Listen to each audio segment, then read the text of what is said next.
ओम शांति। आज है 21 सितंबर, शिव बाबा की साकार मुरली। बाबा कहते हैं, मीठे बच्चे, जब तक आत्मा पार्ट में है, जब तक आत्मा पार्ट में है तब तक उसे 100% रेस्ट मिल नहीं सकती।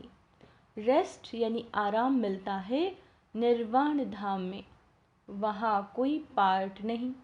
प्रश्न, जो बच्चे चलते चलते पढ़ाई से थक जाते हैं, उन्हें फिर कौन से संकल्प आते हैं जो विकल्प का रूप ले लेते हैं? उत्तर, उन्हें बाप को छोड़ देने के अर्थात फारकती देने के संकल्प आते हैं। बाबा कहते, यह संकल्प आना भी विकल्प है। ऐसा संकल्प करना भी पाप है। पढ़ाई न पढ़ना माना कि थक जाना। ऐसे बच्चे अपना खाना खराब कर देते हैं। अगर किसी बात के कारण कोई माता पिता से रूठ जाते हैं तो वह 21 जन्मों की बादशाही गवा देते हैं। गीत है, आज अंधेरे में है इंसान। ओम शांति। ये है भक्ति का गीत व प्रार्थना। किसी के पास प्रार्थना करते हैं, किसी से, भगवान के पास, है ना, भगवान से तो प्रार्थना करेंगे, परंतु घोर अंधियारे में होने के कारण भगवान को जानते ही नहीं। तो अब सुने कौन? जब भगवान उन्हों की पुकार सुने तब आकर ज्योति जगाए। परंतु बच्चे भगवान को जानते ही नहीं तो सुनेंगे फिर कैसे, है ना। अभी तुम सम्मुख बैठे हो। कहाँ बैठे हैं? सम्मुख बैठे हैं। भगवान तुमको घोर अंधियारे से घोर सोझरे में ले जा रहे हैं। गाते भी हैं ब्रह्मा की रात, ब्रह्मा का दिन। रात में दर दर भटकते भी बहुत हैं। पहाड़ों पर, बाबा कहते हैं मंदिरों में, मस्जिदों में जाते हैं, परंतु भगवान मिलेगा कहाँ? भगवान का जन्म भी भारत में मनाते हैं। शिवरात्रि कहते हैं ना, बरोबर उनकी यादगार प्रतिमाएं भी भारत में हैं, परंतु समझते नहीं कि वह कब आते हैं। बिल्कुल घोर अंधियारे में हैं। अभी तुम घोर अंधियारे में नहीं हो। तुम नंबरवार पुरुषार्थ अनुसार सोझरे में आते जाते हो। तुम बच्चे जानते हो ये सारी सृष्टि की रचना कौन और कैसे करते हैं। तुम यहाँ आए हो ईश्वरीय विश्वविद्यालय में, जहाँ ईश्वर पढ़ाते हैं, मनुष्य से देवता बनाते हैं। ये नॉलेज तुम्हारे में भी नंबरवार समझते हैं। कोई तो अच्छी रीति समझते, कोई पूरा नहीं समझने वाले भागंती हो जाते। माता पिता से रूठ पड़ते, जिनके लिए गाया हुआ है आश्चर्यवत, ऐसे माता पिता से रूठ पड़ते हैं। पशंती कथंती फिर रूठ पड़ंती। जानते हैं माता पिता से हमको 21 जन्म के लिए स्वर्ग की बादशाही मिलती है, फिर भी भूल जाते हैं। बाबा ने समझाया, जिसको शांति कहा जाता है वो मिलती है शांति धाम अर्थात निर्वाण धाम में। उसको मुक्ति धाम भी कहा जाता है। बाबा कहते हैं, अगर कोई कहे हम 100% रेस्ट में हैं, रेस्ट यानी आराम में, परंतु ये अक्षर कोई है नहीं। सारे दिन में कोई ना कोई कर्म जरूर करना है। हाँ, अल्पकाल के लिए रात को नींद को रेस्ट कहते हैं, क्योंकि आत्मा कहती है मैं सारा दिन काम करके थक गई हूँ, अब रेस्ट कर लेती हूँ। कौन कह रही है? ये आत्मा कह रही है। अपने को डिटैच कर देते हैं। यह तो जानते हैं बाप रहते ही हैं शांति देश में, या ऐसे समझते हो कि परम पिता परमात्मा वहाँ रेस्ट में रहते हैं? परमात्मा रेस्ट में तब रहते हैं जब उनका पार्ट नहीं है ना। अभी बाबा कोई आराम नहीं कर रहे, बाबा तो दिन रात अपने बच्चों की सेवा ही कर रहे हैं। तो बाबा कहते हैं मुक्ति धाम में कोई काम नहीं करते। ये बड़ी समझने की बात है। अभी तुम्हारी बुद्धि का ताला खुलता जाता है।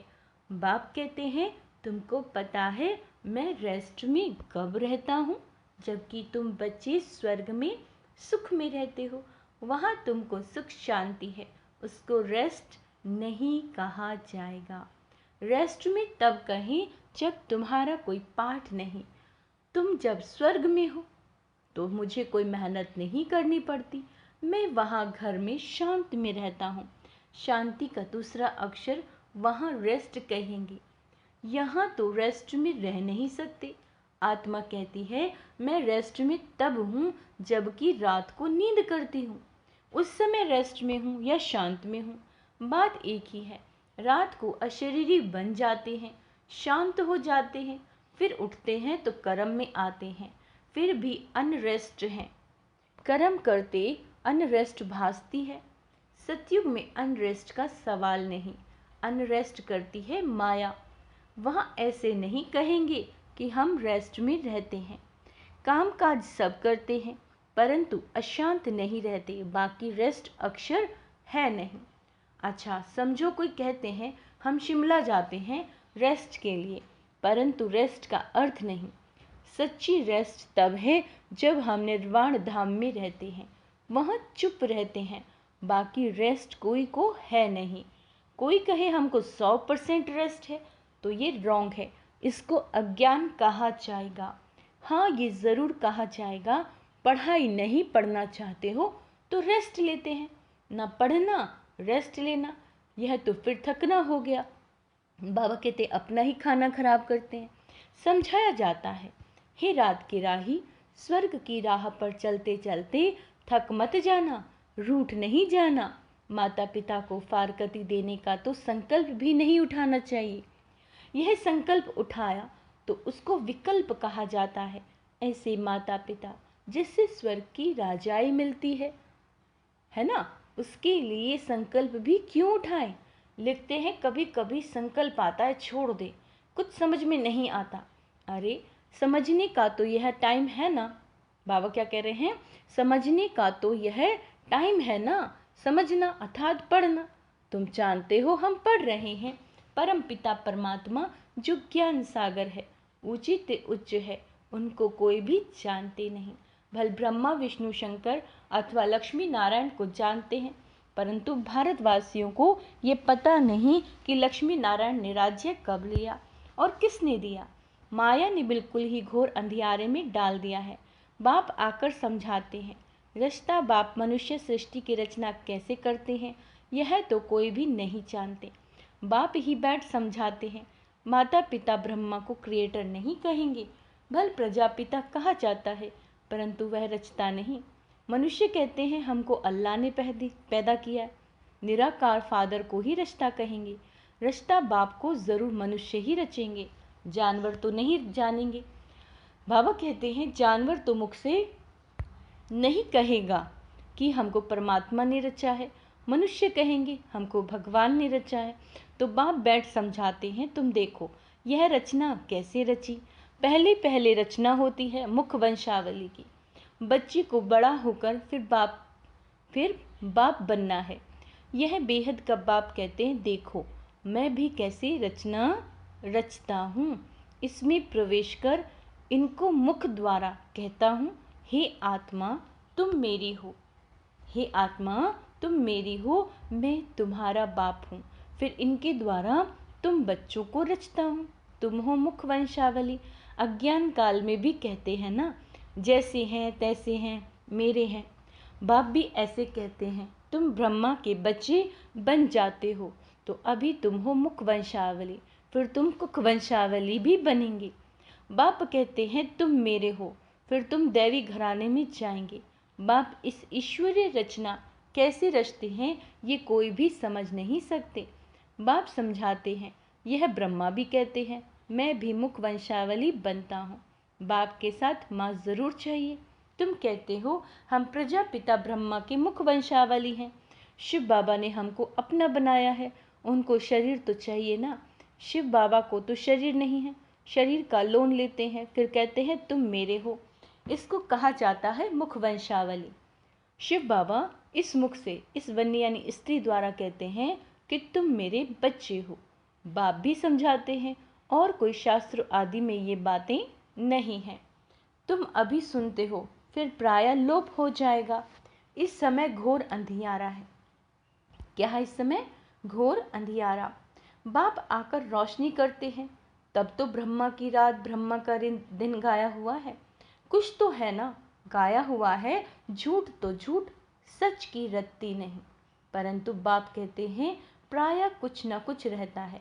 प्रलय नहीं हो जाती, थोड़े रहेंगे, फिर झाड़ वृद्धि को पाता है। मनुष्यों ने फिर महाप्रलय दिखा दी, परंतु महाप्रलय कभी होती नहीं। ऐसे नहीं होता जो सागर में बच्चा पीपल के पत्ते पे आया। यह सब गोपड़े हैं। बाप ने समझाया, तुम जब गर्भ महल से आते हो तो वहां आनंद में रहते हो।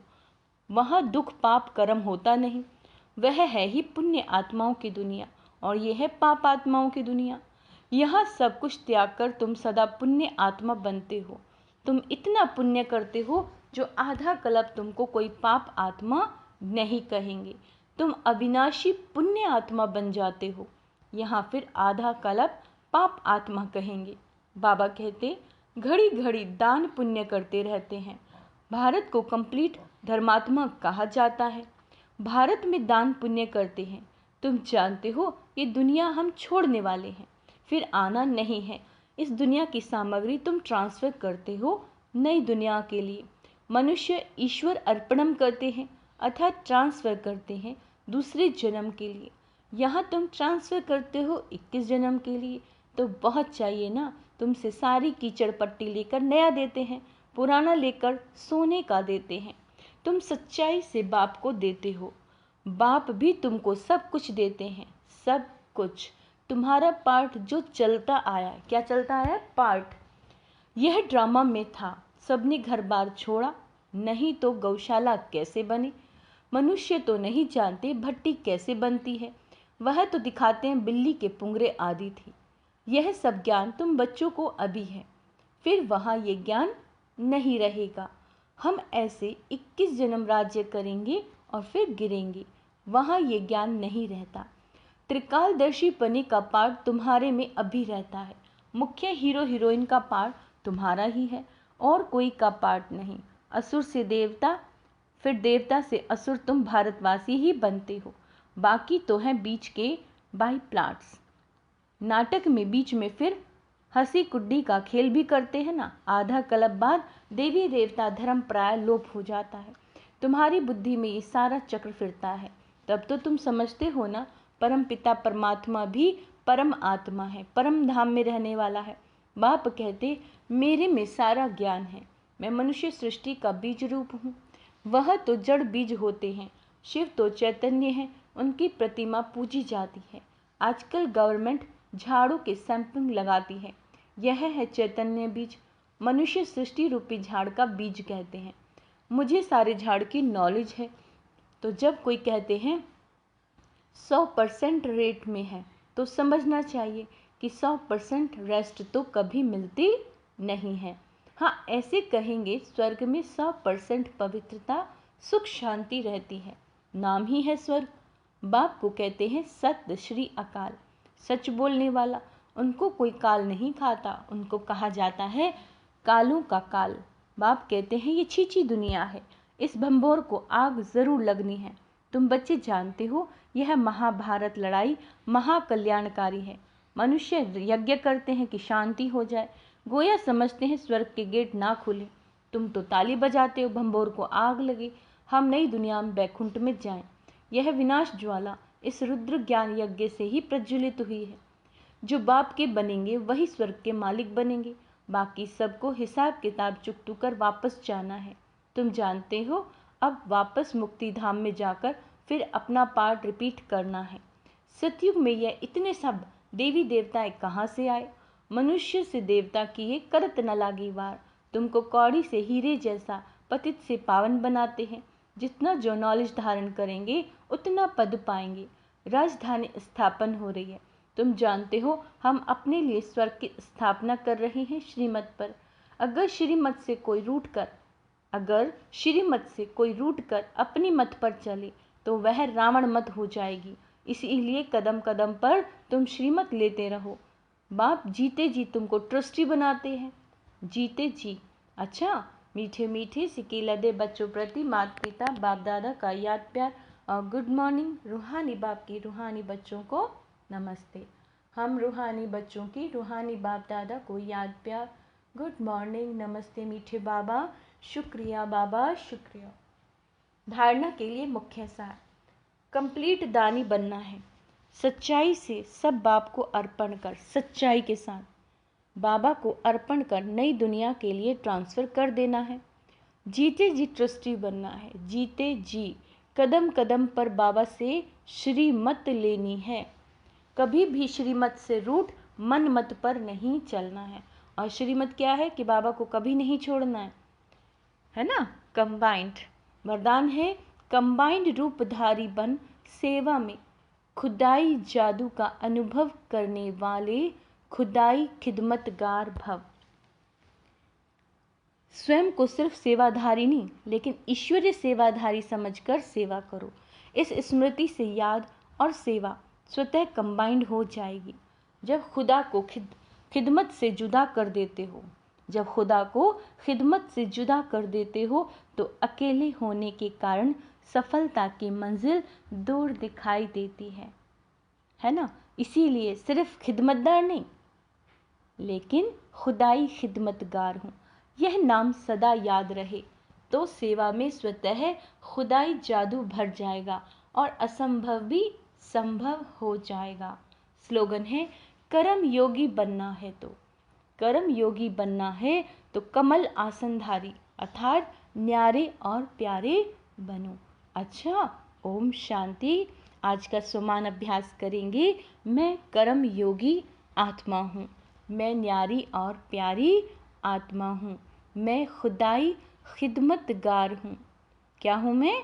खुदाई खिदमतगार हूँ। मैं ट्रस्टी हूँ, मैं ट्रस्टी हूँ या मैं मेहमान हूँ। अच्छा, ओम शांति।